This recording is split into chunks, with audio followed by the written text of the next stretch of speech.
Bien, buenos días. Ahora sí vamos a empezar el día de hoy. Tenemos un mensaje del profeta Sofonías, así que ahí en sus Biblias pueden,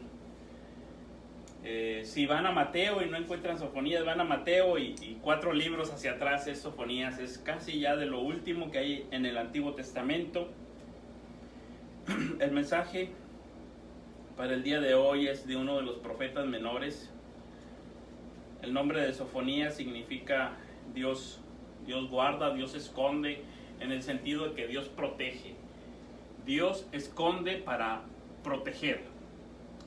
Y está hablando de un tiempo difícil. Los profetas menores son mensajes normalmente duros, complicados. Son en tiempos en que aquí en lo particular la nación está por irse al cautiverio en Babilonia. La nación viene de un periodo horrible, alejado de los caminos del Señor.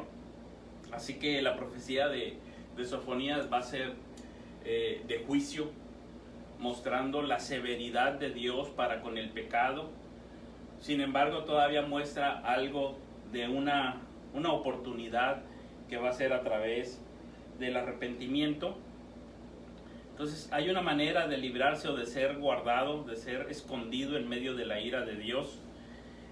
La profecía de Sofonías empieza con una sección histórica. Después viene un anuncio de desastre, un oráculo de destrucción, donde hay una imagen del sacrificio de Yahvé, el sacrificio del Señor, donde el pueblo de Israel va a ser sacrificado y el Señor está llamando a sus convidados, que en este caso serían el ejército de Babilonia, que venía a destruirlos. Hay una religión mezclada, hay culto a ídolos, se habla en contra de los dirigentes de la nación, en contra de los comerciantes, de la gente burguesa de aquel entonces, en contra de los incrédulos. Y el Señor repite estas frases: extenderé mi mano, en el sentido no de proteger, sino en el sentido de castigar. Extenderé mi mano, visitaré, escrutaré, pediré cuentas.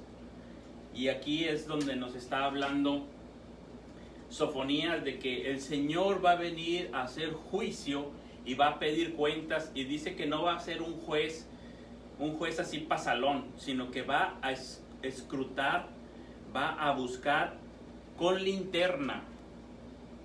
Hay un himno que me recuerda esto, que dice que el sacrificio de Cristo, lo que Él vino a hacer en la cruz fue tan grande que dejó a la luz nuestro pecado.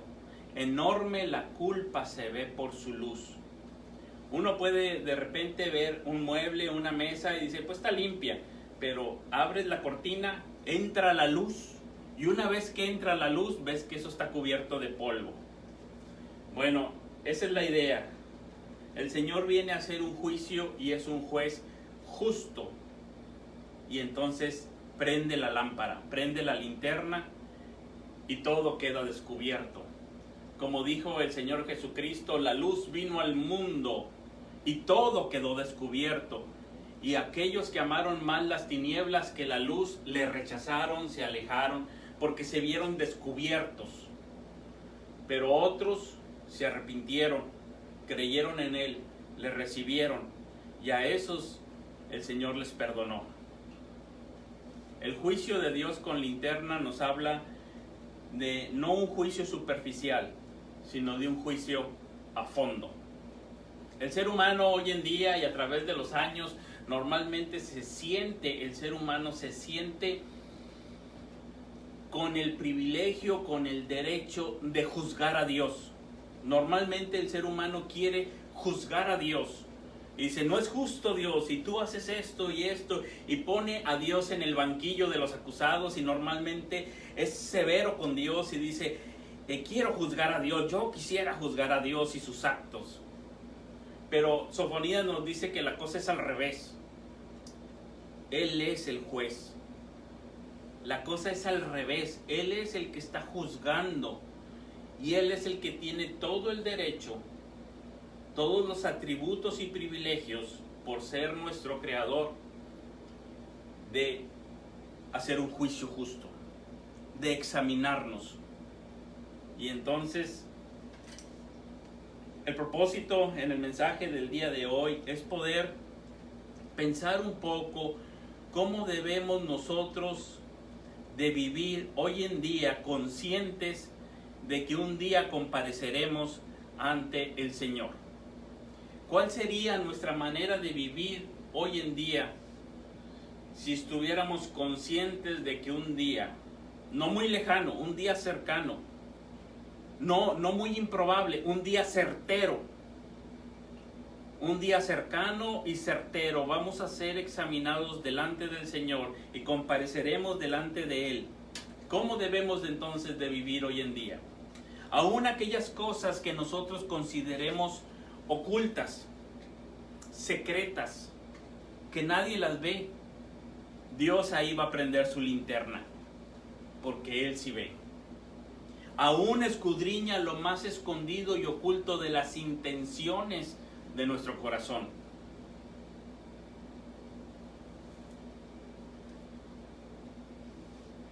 Ahora, Sofonías nos va a hablar también, no solamente para que evaluemos nuestras propias vidas a la luz de la palabra de Dios, sino que también nos va a dar una esperanza de arrepentimiento.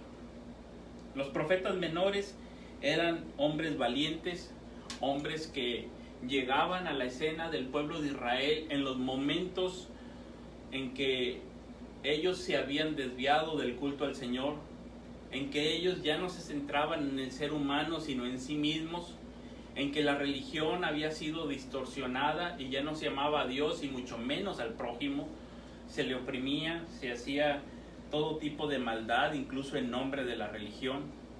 Los profetas eran estos hombres valientes que no se impresionaban ni por reyes, ni por ricos, ni por poderosos. Simplemente ellos recibían un mensaje de Dios y lo daban. Y este mensaje normalmente era para llamarlos al arrepentimiento, para llamarlos a la conversión, para llamarlos a la justicia, a la misericordia, a la humildad. Pero en este tiempo en que el profeta Sofonías va a dar su profecía, es un tiempo ya muy tarde para el pueblo de Judá. El pueblo del norte, Israel, ya se había ido a la cautividad. Pero el pueblo del sur todavía tuvo un tiempo. Y dice la palabra del Señor, Sofonías 1:1, palabra de Jehová que vino a Sofonías, hijo de Cusi, hijo de Gedalías, hijo de Amarías, hijo de Ezequías, en días de Josías, hijo de Amón, rey de Judá. Ahí tenemos el trasfondo histórico. Eran tiempos difíciles, tiempos peligrosos, tiempos en que, humanamente hablando, ellos tenían estabilidad económica, tenían estabilidad en su reino, estabilidad política, pero venían tiempos muy difíciles hacia adelante. Los reyes anteriores habían sido Ezequías, un rey que había seguido al Señor, que había quitado los ídolos, pero después de él vino su hijo Manasés, un hombre sanguinario, idólatra, terrible, con un reinado de muchos años, 52 años. Fue horrible. Después de Manasés vino Amón. Amón duró poco tiempo porque lo traicionaron, lo mataron sus propios súbditos. Y llegó Josías al reino. Josías lo pusieron como rey, mataron a esos traidores, a esos rebeldes, y a Josías lo pusieron como rey cuando él tenía solamente 8 años. A los 16 años Josías emprendió unas reformas. Ustedes las pueden leer ahí, las recordarán en la historia de Israel. Empezó a hacer unas reformas, volvió a limpiar el templo, lo abrió para adorar al Señor porque ya no se adoraba al Señor. Se encontraron el libro de la ley, volvieron a leerlo, celebraron la Pascua, empezaron a hacer una serie de reformas. Junto con Josías llegó el profeta Jeremías y empezaron a hacer algunas reformas. En ese tiempo llega también Sofonías. Aunque hubo reformas, hubo profetas, hubo este rey Josías queriendo reformar a la nación, ya era demasiado tarde. Ya estaba muy cerca la deportación a Babilonia. Realmente después de Josías, los reyes que siguen duraron muy poco tiempo. Uno se quiso rebelar contra Babilonia, vino Babilonia, lo derrotó, puso en su lugar a su hermano como un rey títere. Luego tuvo un problema ahí con los de Egipto, pusieron a otro, y luego también se lo llevaron cautivo a Babilonia y pusieron a otro y se acabó.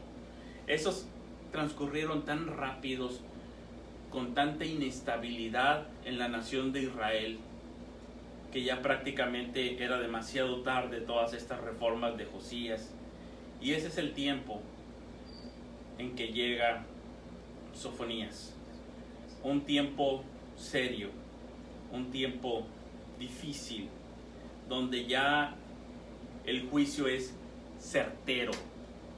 Dice así la palabra del Señor, Sofonías 1:2: destruiré por completo todas las cosas de sobre la faz de la tierra, dice Jehová. En español no lo podemos percibir, pero en hebreo esta palabra destruiré en realidad está escrita 2 veces. Destruiré, destruiré. 2 veces. Está repetida como para enfatizar que el juicio era seguro, ciertísimo, como si dijera, ciertamente destruiré. O sea, no hay de otra, ya esto está determinado, la nación se había corrompido. Y ahora nos preguntaremos nosotros, bueno, está bien, la nación se ha corrompido, pero ¿qué sucedió?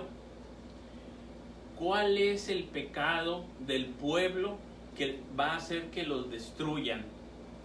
¿Por qué se van a ir a la cautividad? Y es muy importante verlo para tomar lección también para nosotros hoy en día. ¿No estaremos nosotros haciendo algo similar a lo que ellos estaban haciendo?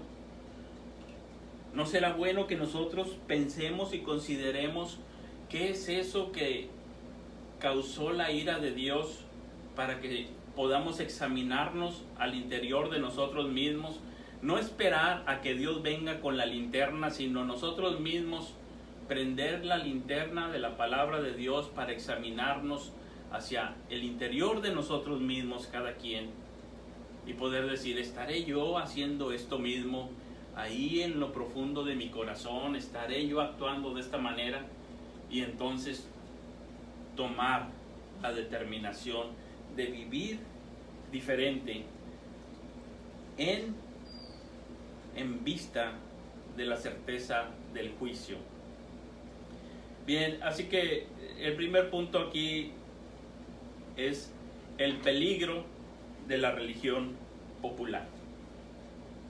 Lo que ellos tenían en ese tiempo es lo que hoy pudiéramos llamar una religión popular. Voy a leer los siguientes versículos, el oráculo de destrucción con el que empieza. Dice la palabra del Señor ahí en Sofonías 1, versículos 2 al 6. Destruiré por completo todas las cosas de sobre la faz de la tierra, dice Jehová. Destruiré los hombres y las bestias. Destruiré las aves del cielo y los peces del mar. Y cortaré a los impíos y raeré a los hombres de sobre la faz de la tierra, dice Jehová. Extenderé mi mano sobre Judá y sobre todos los habitantes de Jerusalén, y extenderé de este lugar, exterminaré de este lugar los restos de Baal y el nombre de los ministros idólatras con sus sacerdotes, y a los que sobre los terrados se postran al ejército del cielo, y a los que se postran jurando por Jehová y jurando por Milcom, y a los que se apartan de en pos de Jehová, y a los que no buscaron a Jehová ni le consultaron. Destruiré a todos ellos. Fíjense nada más cómo hay aquí una religión popular que está respondiendo a sus perspectivas teológicas y a sus necesidades de la vida. La religión popular normalmente se origina cuando el ser humano empieza a hacer distinción, y vamos a hablar de un estrato inferior, uno intermedio y uno superior. Entonces, en el estrato superior las cuestiones que tienen que ver con su alma, con la eternidad, con la salvación, en ese estrato superior, ahí está Jehová. Yo confío en Jehová, yo confío en el Dios verdadero. En el estrato inferior tiene que ver con sus necesidades de esta vida visibles. Y entonces ahí ellos se refieren a la ciencia. Entonces ahí tenemos, digamos, a los médicos. Pero hay un estrato inferior donde ellos consideran que la ciencia no les ayuda, pero tampoco la religión, el Dios supremo tampoco tiene que ver con ello. Y esa es la región intermedia. Y en esa región intermedia ellos empiezan a buscar otras opciones, otras soluciones. Ahí empiezan a buscar, por ejemplo, aquí dice a Baal, a Milcom, a Sera. Entonces tenemos otras cosas para la religión en el estrato intermedio, porque empiezan a tener una mala teología.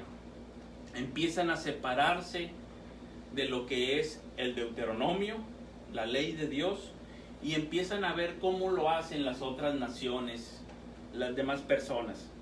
Voy a poner un ejemplo. Vamos a suponer que una señorita necesita la salvación de su alma, la salvación eterna de su alma, y para eso busca a Cristo. Ese es el estrato superior. Para que me salve mi alma, busco a Cristo. Digamos que a esa señorita le duele una muela y entonces busca a un dentista. Ese es el estrato bajo, el inferior. Busca la ciencia, busca a un dentista.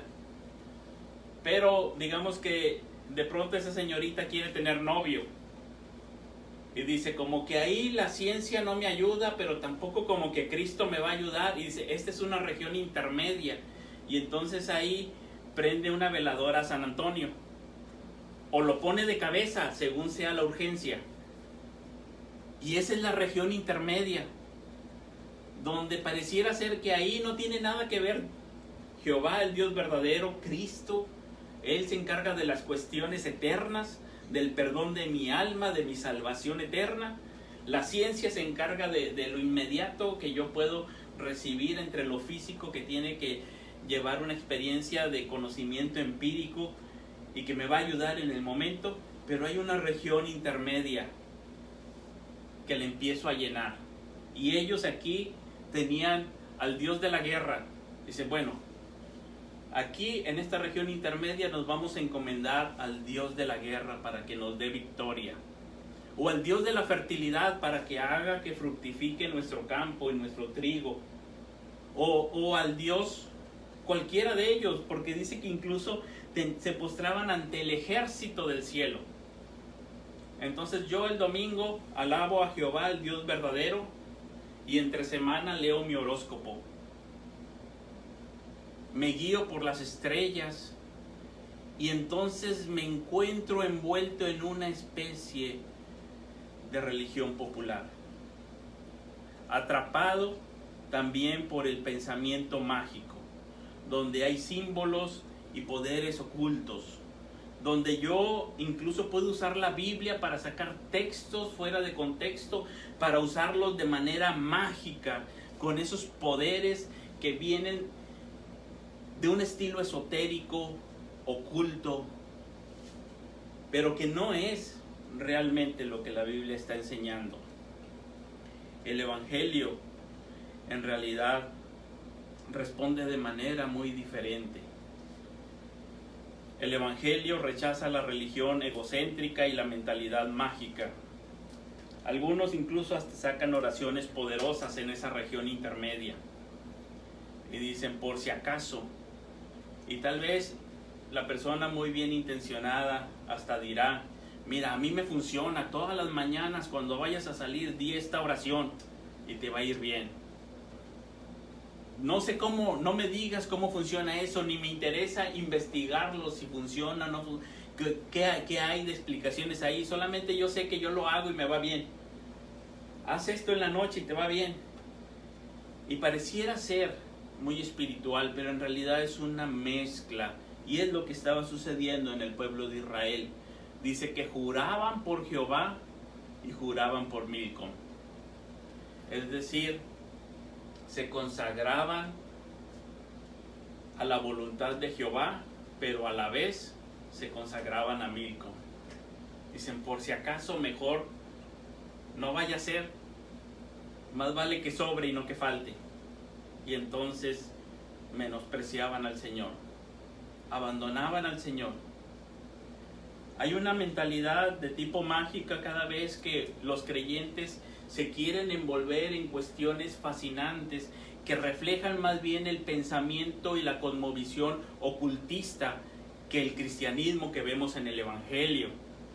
Ese pensamiento mágico que nos lleva a decir, no, es que aquí hay unas personas que quieren dominar al mundo y entonces tienen unos símbolos que tienen cierto poder porque están ocultos y nosotros tenemos que descubrirlos, declararlos, decir quién es el anticristo, decir cuáles son sus estrategias. Pero nosotros no estamos aquí para eso. Ese es el tipo de pensamiento y de cosmovisión ocultista, esotérico, pero no es el pensamiento que viene del Evangelio, de la palabra del Señor. Tenemos que tener una correcta perspectiva de Dios obrando en la historia y nosotros como parte de esa metanarrativa del Señor. Tenemos que tener una teología de poder y de la cruz, del reino. La cruz es la manifestación suprema del poder de Dios. Los cristianos y las iglesias tienen una necesidad imperiosa de mostrar el poder de Dios en las vidas transformadas y en la confrontación cristiana del mal. No somos llamados para andar en esas novedades y envolviéndonos en ese tipo de pensamiento oculto, esotérico, sino que somos llamados a crecer en la fe, en el amor y la esperanza. Pero este tipo fascina, envuelve. Y los israelitas estaban fascinados y envueltos en todo eso. Estaba tan arraigado que ni siquiera las reformas de Josías lograron hacer que esto se quitara de sus mentes y de sus corazones. Así como hoy en día la gente puede estar fascinada con estas cuestiones ocultas, misteriosas, y algunos hasta dirán, mira, la fe, el amor y la esperanza es para los creyentes nuevos. Para los creyentes maduros nos dedicamos a enfrentar las tinieblas descubriendo al anticristo y los poderes misteriosos de este mundo que quieren gobernar. Pero lo que pasa es que han desechado el Evangelio, las palabras sabias del Señor, por novedades, por cosas novedosas, por cosas que creen que les van a satisfacer y que solamente están atrayendo la ira de Dios. Así estaban ellos envueltos y el Señor les dice, ciertamente va a venir la destrucción, porque no me han buscado a mí, ni me han consultado, simplemente me han abandonado. Y hay otro peligro ahí del que les habla Sofonías. No vamos a ver todos, solamente estoy resaltando ahorita. Uno de ellos es esta parte de una religión popular. Y tenemos que examinarnos si nosotros nos estamos conformando a las sencillas palabras del Evangelio. Que Cristo murió por mis pecados y que en Él tengo vida nueva y que Él me llama a caminar hacia la madurez que se manifiesta en amor, en fe, en esperanza. Si yo me desvío de Cristo, entonces ya no voy a estar centrado. Y esta es una de las cosas más difíciles para todo ser humano, estar centrado en Dios, estar centrado en Cristo. Uno tiende a centrarse en sí mismo. Uno tiende a ponerse ahí en medio, en el centro, y a pensar que todo gira en torno a mí y que yo soy el amo, el arquitecto de mi destino. Yo soy el que estoy haciendo, buscando. Una de las cosas más difíciles, y es a lo que nos llama el Evangelio, es a centrarnos en Dios, centrarnos en Cristo, buscarle a Él, consultarle a Él, encomendarnos a Él. Cierto, vamos también a la ciencia médica, pero sabiendo que Dios está controlando y guiando a los médicos y a la ciencia en su progreso y al servicio. Cierto, nos encomendamos a Él en medio de todo ello. Ahora, hay otro peligro muy grande. Dice el versículo 12, 1:12.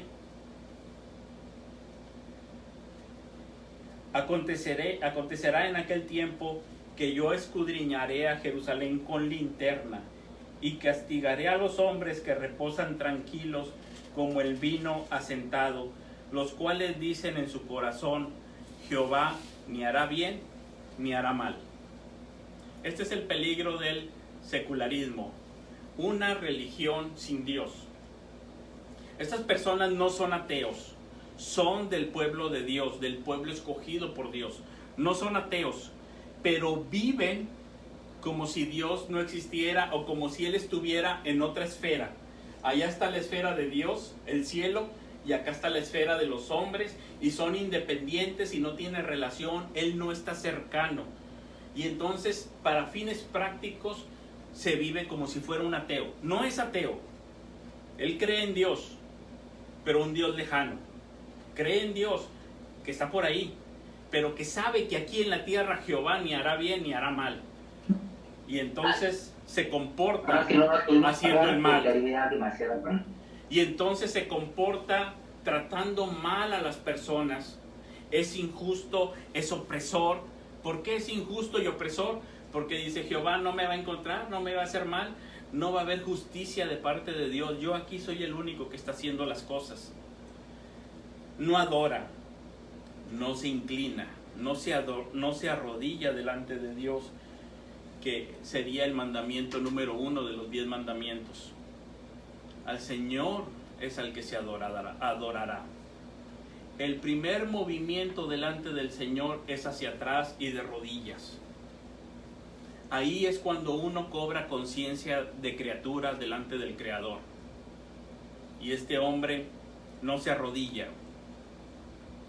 Este hombre no adora. Y como cree que Dios está tan lejano, no está presente. Ni siquiera en el culto del domingo Dios está presente. Así que puede llegar tarde, porque sabe que Dios no está ahí. Él dice, Dios no está aquí, pues llego tarde. Es más, algunos días no voy porque tengo otras cosas mejores que hacer.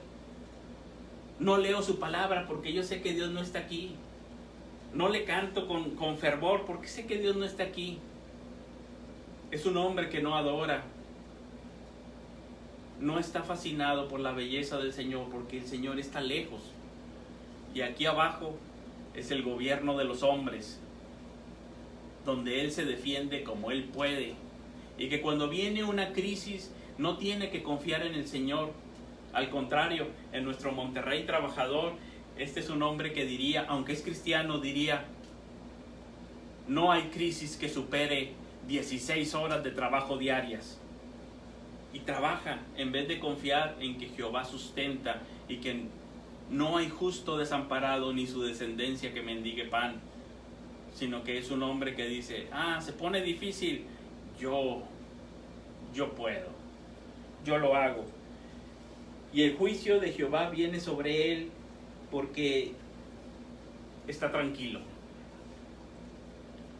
Es una persona que en el sentido religioso y virtuoso está tranquilo.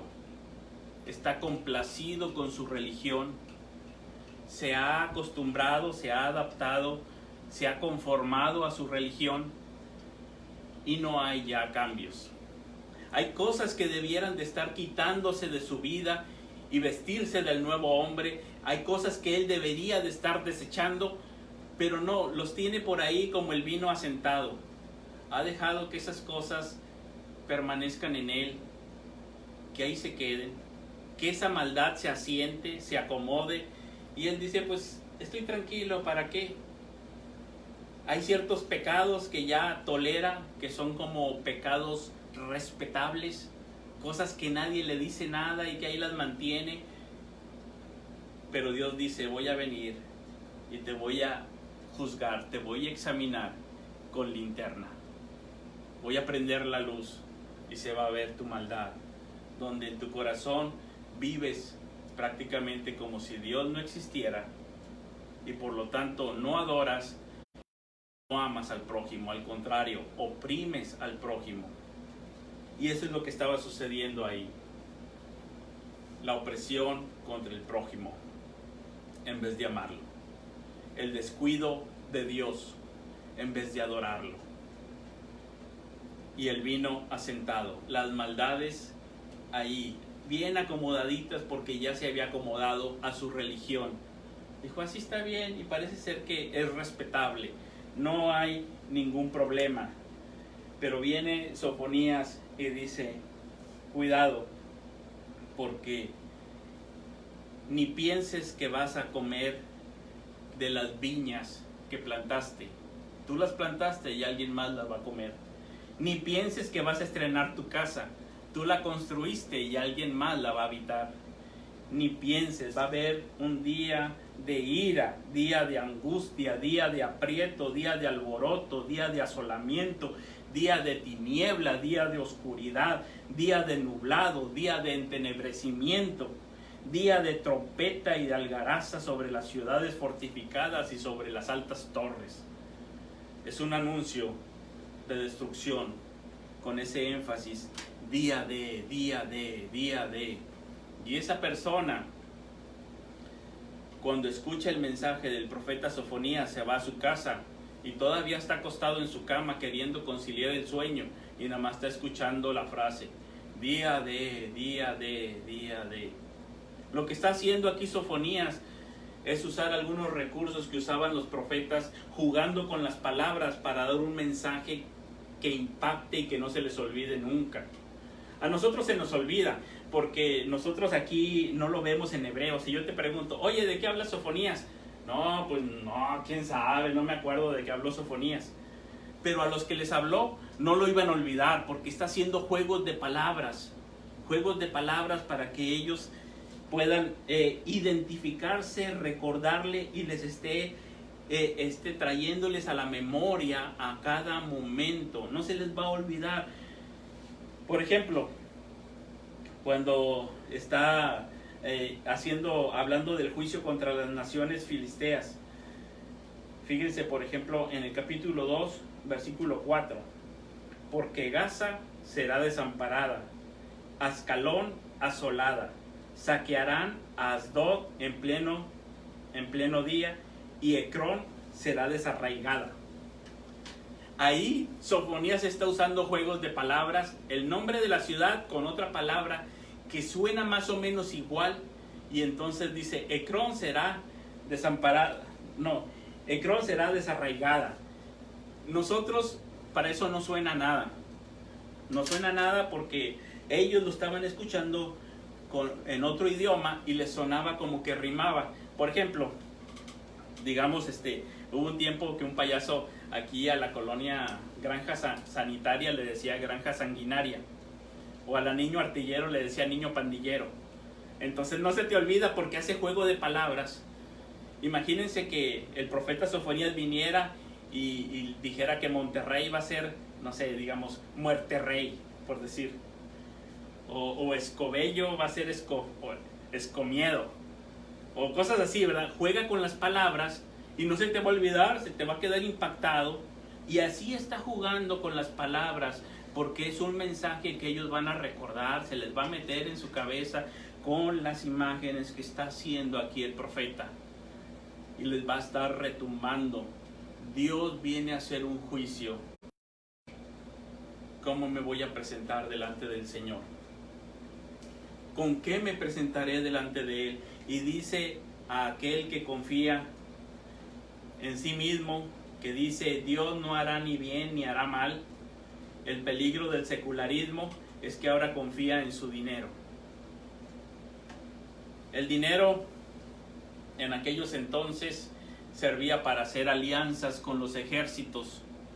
Entonces a veces ofrecían el dinero a Egipto y le decían, Faraón, si vienen a atacarnos, tú nos vas a defender. A veces ofrecían el dinero con el ejército que venía enemigo, digamos Babilonia venía y le mandaban una comisión de paz, que lo que significa es que le ofrecían dinero. Y entonces el ejército se iba y ya no los derrotaba, les daban dinero. Y aquí el profeta les dice, en aquel día tu plata no te va a salvar. y hace un juego de palabras que prácticamente les está diciendo que la plata no va a servir y que su rostro va a quedar pálido como la plata. Entonces, ahorita no sé cómo hacer el juego de palabras en español, pero en vez de que les sirviera la plata, su rostro iba a quedar pálido, espantado, porque el ejército enemigo no iba a querer dinero.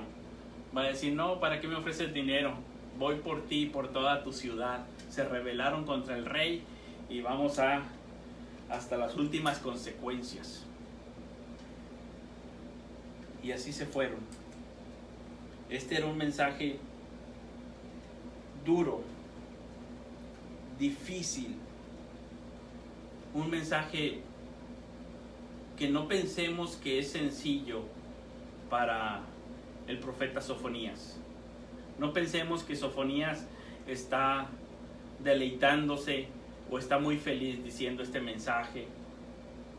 A él le está doliendo porque es su nación, su ciudad, sus vecinos, sus amigos, sus familiares. Y les está diciendo, así como el profeta Jeremías cuando lloraba y decían, por favor, arrepiéntanse. Llorando se los digo. O así como el Señor Jesucristo cuando llora y se lamenta por Jerusalén y les dice, oh, si ustedes supieran lo que sería para su paz.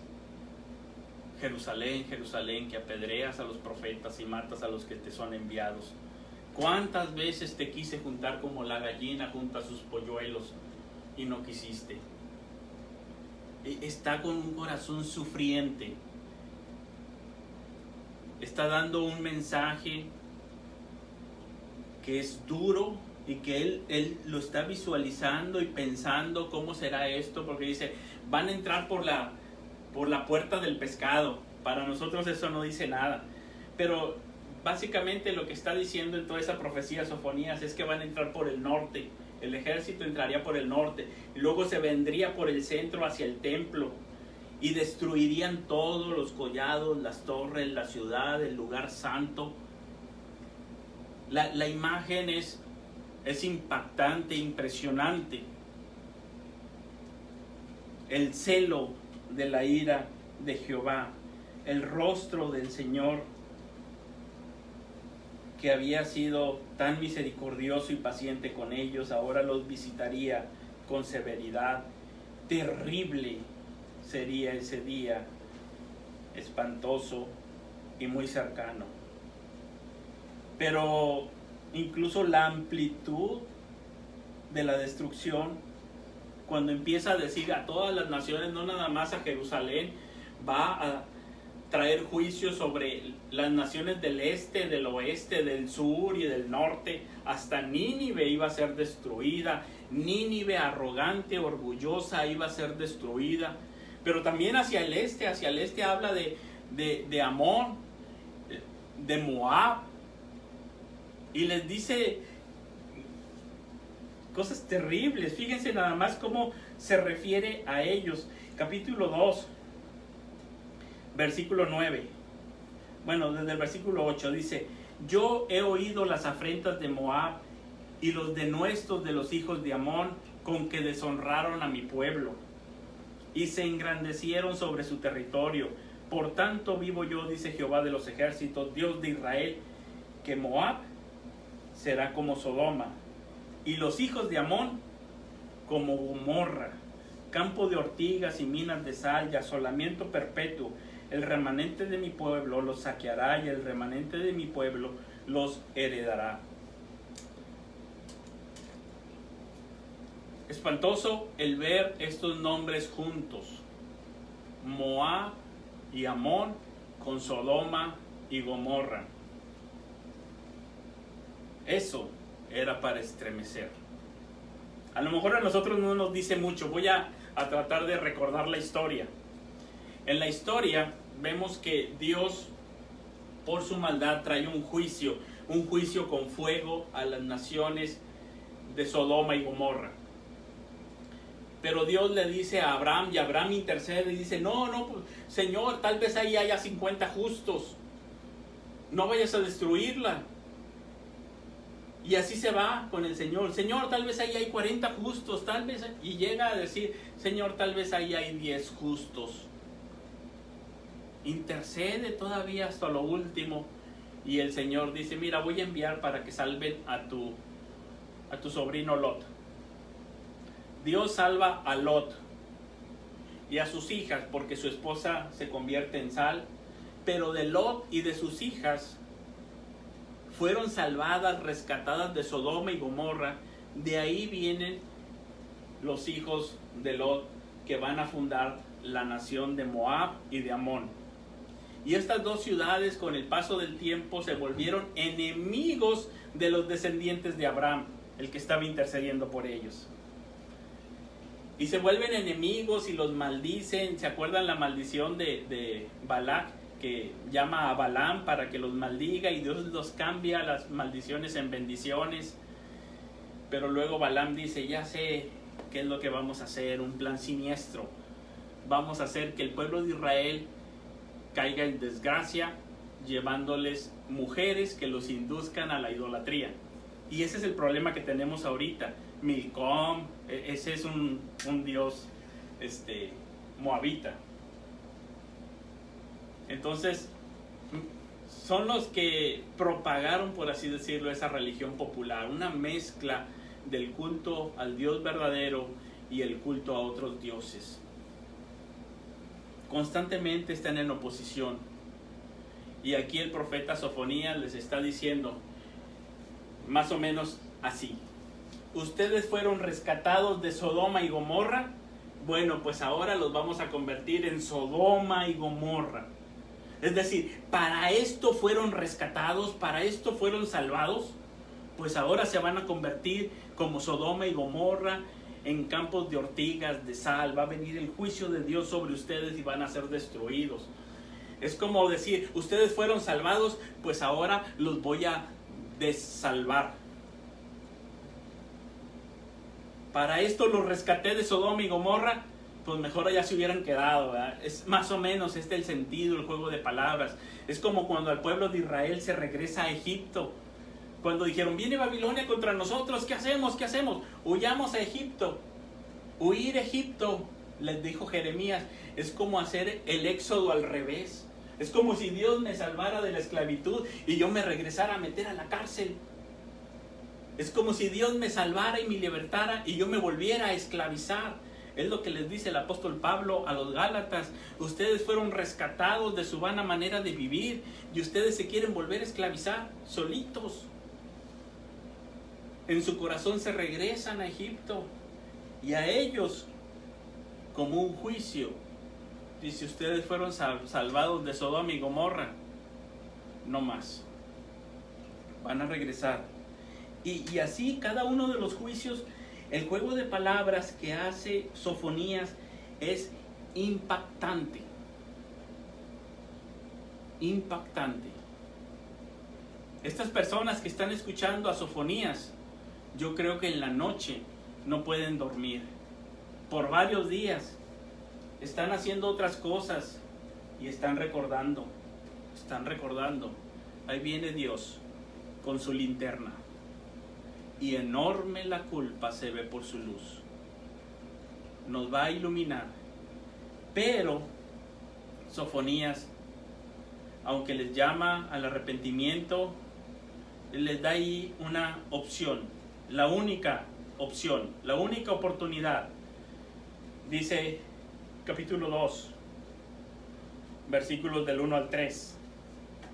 Congregaos y meditad, oh nación sin pudor, antes que tenga efecto el decreto y el día se pase como el tamo, antes que vengan sobre vosotros el furor de la ira de Jehová, antes que el día de la ira de Jehová venga sobre vosotros. Buscad a Jehová, todos los humildes de la tierra, a los que pusisteis por obra su juicio. Buscad justicia, buscad mansedumbre. Quizá seréis guardados en el día del enojo de Jehová. Quizá seréis, Sofonías, guardados por Dios de la ira. pues yo sí quiero ser Sofonías, dirían. ¿Y cuál es la única oportunidad? El arrepentimiento. Viendo a Sofonías a la luz de el libro de Romanos, podemos observar cómo el libro de Romanos lleva una tendencia similar y les dice: la ira de Dios se revela contra toda impiedad e injusticia de los hombres que detienen con injusticia la verdad.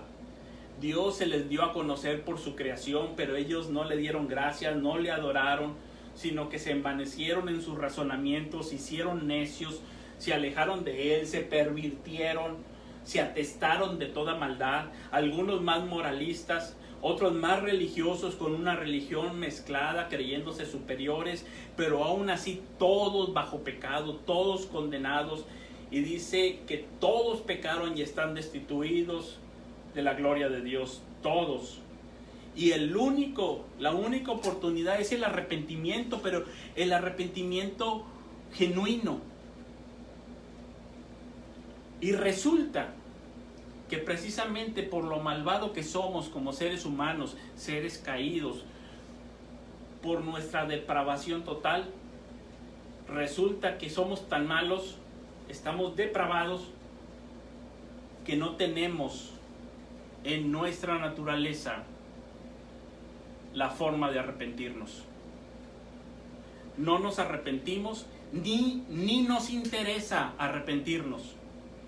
Hablas con una persona y les dices: bueno, y si tú tuvieras la oportunidad de iniciar tu vida otra vez, ¿qué harías?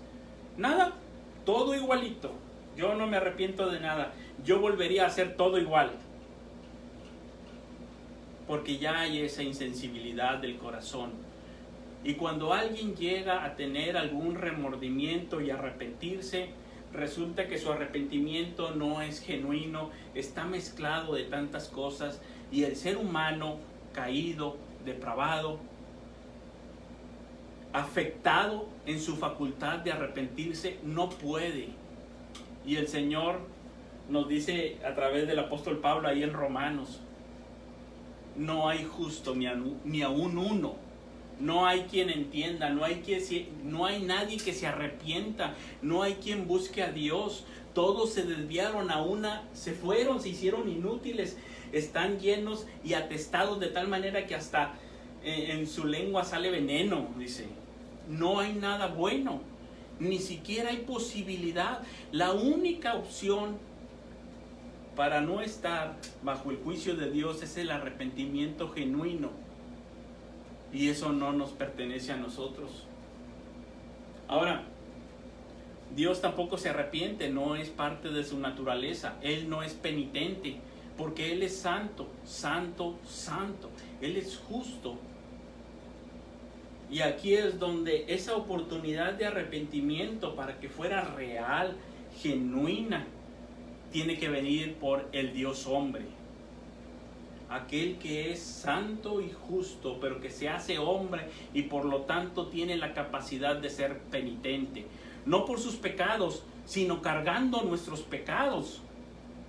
Y entonces vemos en la Escritura que el apóstol Pablo dice que Cristo es el penitente perfecto, que se hizo hombre y se humilló a sí mismo, se hizo penitente y se hizo obediente hasta la muerte y muerte de cruz.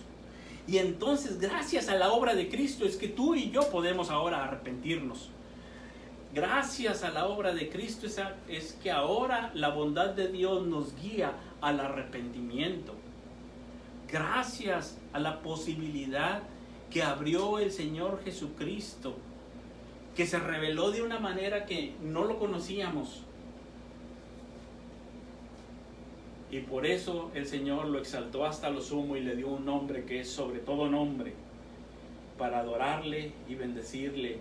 Por eso el apóstol Pablo en Romanos decía: pero es que yo no me puedo arrepentir y no hago el bien que quiero. Al contrario, cuando me dicen no lo hagas, más lo quiero hacer. Cuando dicen no mates, más mato. Cuando dicen no codicies, más quiero codiciar. Y todo arde dentro de mí. Cuando dicen arrepiéntete, pues no es posible. Y dice: miserable de mí. Pero en eso dice: gracias doy a Dios por Jesucristo. Por Jesucristo. porque lo que era imposible, Él lo hizo posible. Gracias a la obra de Cristo en la cruz, tú y yo podemos arrepentirnos delante del Señor, autoexaminarnos y venir delante de Él y confesar nuestros pecados, porque Él nos concede el arrepentimiento para vida. Él nos concede un cambio genuino, real, para ahora buscar su rostro, y con Él la justicia, la misericordia, la humildad, una vida centrada en Dios. Entonces tenemos aquí dos peligros muy grandes. La religión popular, así la he llamado, una religión mezclada. Tenemos otro peligro, el secularismo, el pensar que Dios está tan lejano que aquí todo lo hago yo. Pero tenemos una posibilidad, el arrepentimiento, que viene gracias a Jesucristo. Él pagó por nuestros pecados en la cruz. Y ahora tú y yo podemos vivir de una manera diferente, vestidos del nuevo hombre, cada vez más transformados. No dejando que el vino se asiente, sino viviendo sobria, justa y piadosamente, sabiendo que Él viene pronto y que Él es un juez justo, santo, pero también misericordioso, y en Jesucristo nos ha mostrado toda su bondad. Los tiempos difíciles, los tiempos de enfermedad, los tiempos de guerra, los tiempos de muerte, de la muerte de un ser querido, de alguien cercano, o los tiempos como en nuestra ciudad, los tiempos de pandemia, deben de ser tiempos de reflexión. Deben de ser tiempos de autoexamen. Deben ser tiempos de probarnos a nosotros mismos si estamos en la fe. Deben de ser esos tiempos. El mensaje del profeta Sofonías es duro, es complicado, porque nos lleva a la luz de la palabra de Dios para examinarnos y decir: Señor, examíname con linterna y ve si hay en mí camino de perversidad y guíame por el camino eterno. Examíname si no te estoy honrando a ti de todo corazón y guíame por tus caminos. Examíname si no estoy amando al prójimo y ayúdame. Transfórmame por Jesucristo. Quiero obedecerte en fe. Quiero caminar hacia la santidad. Quiero caminar hacia la santidad. De eso es lo que nos habla Sofonías. Tenemos un tiempo de reflexión en este tiempo de pandemia, tiempos de enfermedades, tiempos de muertes cercanas, tiempos en que nosotros podemos aprovechar para que delante del Señor no volteemos a otras personas, sino hacia nosotros mismos, y que su palabra nos ayude para nuestro caminar con el Señor. En Jesucristo hay esperanza. No es demasiado tarde. Para el pueblo de Israel ya iba a ser demasiado tarde, y aún así, el profeta Sofonías está hablando a través de toda su profecía de un remanente, y eso lo vamos a ver en la próxima ocasión, si el Señor lo permite, en el libro de Sofonías, y va a ser el remanente salvado. ¿A quiénes salvarías tú si todo se va a destruir? ¿Qué salvarías? ¿A quiénes salvarías? Y vamos a ver qué es lo que hizo el Señor. Oremos. Señor, gracias te damos por tu palabra.